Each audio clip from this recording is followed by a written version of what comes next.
पुण्यात्माओं, गुरु जी ने बताया कि भक्ति मार्ग में जब तक आपको ज्ञान नहीं होता है, आपको सच्चा सतगुरु नहीं मिलता है, तब तक ये जितने भी शास्त्र हैं, जो प्रमाणित शास्त्र हैं, गीता जी हैं, वेद हैं, कुरान है, पुराण है, ये भक्ति मार्ग का आधार होता है। क्योंकि भगवान और भक्ति की जानकारी केवल इन्हीं सदग्रंथों में छुपी हुई है। तो ये सदग्रंथ ये बताते हैं कि वास्तव में असली भगवान कौन है, असली भक्ति क्या है, और सतगुरु कौन है, असली सतगुरु की क्या क्या पहचान होती है। इन सब बातों को यदि जानना है, पहचानना है, यदि निर्णय करना है, तो केवल सदग्रंथ ही एकमात्र आधार है दुनिया में, और कोई आधार नहीं होता। और यदि सौभाग्य से तुम्हें कोई ऐसा महापुरुष मिल जाए जो तत्वज्ञानी हो, और तुम्हें इन सदग्रंथों का सार निकालकर ये तुम्हारे सामने पेश कर दे, ये निकाल के रख दे, निचोड़ निकाल दे कि सतगुरु कौन होता है, सतगुरु की भूमिका कौन करता है, और सच्चा सतगुरु कौन होता है, सच्चे सतगुरु के क्या लक्षण होते हैं, क्या पहचान होती है, इन शास्त्रों से जो तुम्हें निकाल के दिखा दे। और जिस दिन ये सारे सबूत देखकर, सारे अकाट्य प्रमाण देखकर, जब तुम्हारे दिलो दिमाग में, मस्तिष्क में, हृदय में ये बात घर कर जाए, आत्मा से तुम इस बात को स्वीकार कर लो कि वर्तमान में इस पृथ्वी पे सतगुरु रामपाल जी महाराज जी अर्थात मेरे सतगुरु से बढ़कर मोक्ष प्रदान करने वाला या भक्ति मार्ग की जानकारी देने वाला, यथार्थ मंत्र दान करने वाला अन्य कोई नहीं है। जिस दिन तुम्हें ये ज्ञान हो जाए, तुम्हारे अंतरात्मा इस बात को स्वीकार कर ले कि इस पृथ्वी पे यदि कोई सच्चा सतगुरु है तो संत रामपाल जी महाराज है, अर्थात मेरा सतगुरु है। पुण्यात्माओं, उस दिन के बाद भक्ति मार्ग पे आपका आधार वो शास्त्र नहीं रह जाते, क्योंकि शास्त्रों का काम, शास्त्रों की सेवा केवल इतनी ही थी कि आप सतगुरु की पहचान कर लो। और जब आपको सतगुरु की पहचान शास्त्रों को आधार बनाकर हो जाए, एक एक प्रमाण देखकर हो जाए, उसके बाद में शास्त्रों को किसी कट्टे में डालकर एक साइड में ससम्मान रख दो। उसके बाद यदि आपको भक्ति करनी है, यदि आपको मोक्ष प्राप्त करना है, वास्तव में यदि आपको सतलोक जाना है, यदि उस काल के दाव से, उनकी सूक्ष्म चालों से आपको बचना है, तो फिर भक्ति मार्ग पे आपका आधार आपका सतगुरु होगा। सतगुरु का एक एक वचन होगा, सतगुरु के द्वारा मुख कमल से किए गए सत्संग होंगे, और सतगुरु के कर कमलों के द्वारा रचित लिखित पवित्र पुस्तकें होंगी। और यदि सतगुरु की अनुपस्थिति में, सतगुरु की गैर हाजिरी में यदि आपको कोई अन्य व्यक्ति, चाहे वो XYZ कोई भी हो, चाहे कोई सतगुरु के परिवार का हो, चाहे कोई सतगुरु की संगत का हो, या चाहे कोई जगत वाला हो, यदि आपको भक्ति मार्ग पर उल्टे आदेश देता है, उल्टी क्रिया करने के आदेश देता है, तो आपने अपने सतगुरु की अनुपस्थिति में, अपने सतगुरु की गैर हाजिरी में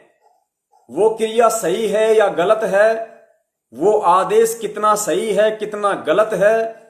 इस चीज को जांचने के लिए केवल यदि आपके पास फिर कोई आधार है, कोई पैमाना है, कोई थर्मामीटर है, यदि कोई ऐसी मशीन दुनिया में है जो आपको ये बता दे कि मेरे गुरु के नाम से या मेरे गुरु की आड़ में मुझे जो क्रिया करने को कही जा रही है, मुझे जो आदेश दिया जा रहा है, वो आदेश भक्ति मार्ग में सही है या गलत है, वो मेरे गुरु के निर्देश अनुसार सही है या नहीं है, वो मेरे गुरु का ही आदेश है या नहीं है, उसकी जानकारी यदि आपको करनी है तो सिर्फ और सिर्फ सतगुरु के मुख कमल से किए गए सत्संग और सतगुरु के कर कमलों द्वारा लिखित पुस्तकें ही एकमात्र पूरी सृष्टि में आधार है, अन्यथा और कोई आधार नहीं हो सकता। और यदि आपने उस स्थिति में अपने गुरु के सत्संगों और अपने गुरु के द्वारा लिखित पुस्तकों, यानी पुस्तकों में भी सत्संग ही होते हैं। गुरु जो पुस्तक में लिखेगा अपने अनुभव ही लिखेगा, तत्व ज्ञान आधारित बातें ही लिखेगा। उनके अलावा शिष्य के लिए पूरी पृथ्वी पे अन्य कोई आधार नहीं होता। यानी भक्ति का विधान, भक्ति का संविधान गुरु ने अपने सत्संगों में डाल दिया, पुस्तकों में लिख दिया। That's not edible, that's not changeable. उसको एडिट नहीं किया जा सकता। जो गुरु ने मुख कमल से सत्संग बोल दिए, डीवीडी में रिकॉर्ड हो गए, आपके मोबाइल में आपके घर पे पहुंच गए। और जो पुस्तकें गुरु ने अपने कर कमलों से लिख दी, उनमें फिर किसी भी प्रकार का चेंजमेंट नहीं हो सकता। और सन 2014 से पहले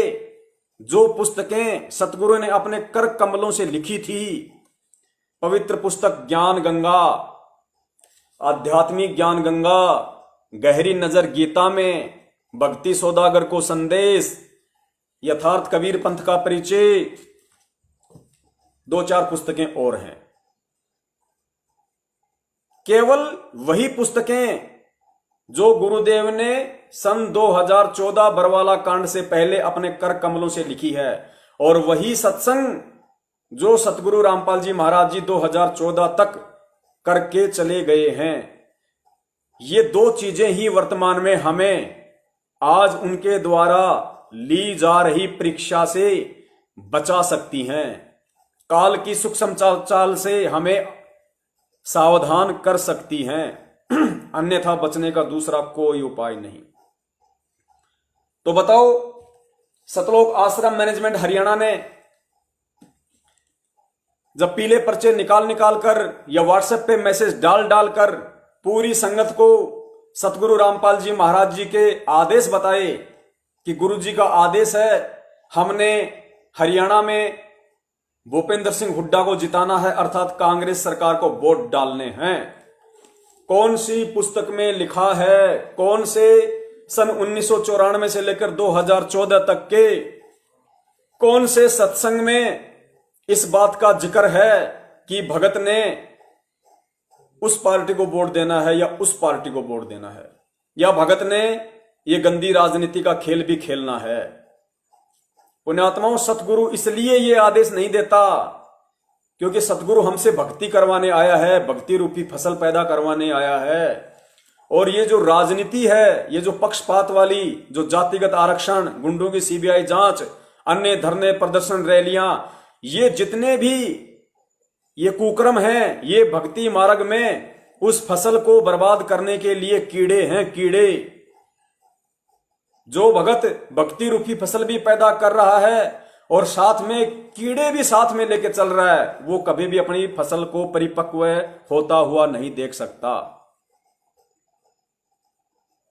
तो बता दीजिए, किस पुस्तक में ये राजनीति के आदेश या जितने भी कुक्रम हम लोगों से करवाए हैं, सैकड़ों की संख्या में कुक्रम करवाए, सैकड़ों की संख्या में,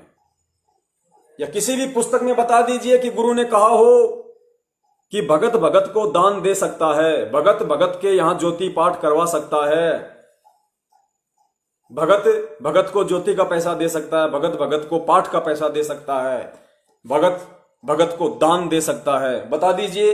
कौन सी पुस्तक में लिखा हुआ है, या गुरु जी के कौन से सत्संग में ऐसे आदेश हैं? अगर नहीं है,